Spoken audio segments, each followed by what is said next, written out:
glemte at lige fortælle. Ej, nu må vi have lov til at arbejde. I så fald skal jeg med begge hænder. Jeg glemte at fortælle, at gamle Mozart, han hed Leopold.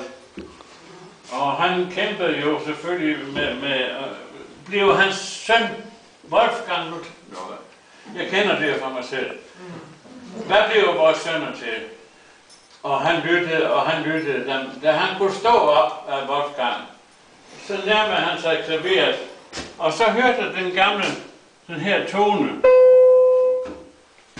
Straks hende skrev den op. Og ventede spændt den ene dag efter den anden, ikke?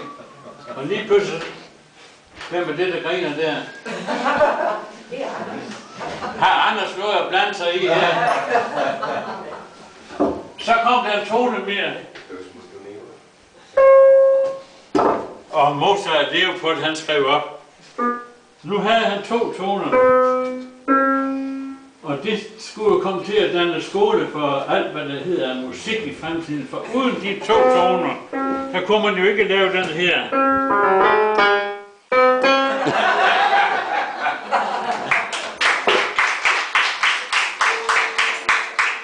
Så i stedet for et hurra, så vil jeg gerne have, at vi alle sammen synger den her. Hvordan er den nu? En skål for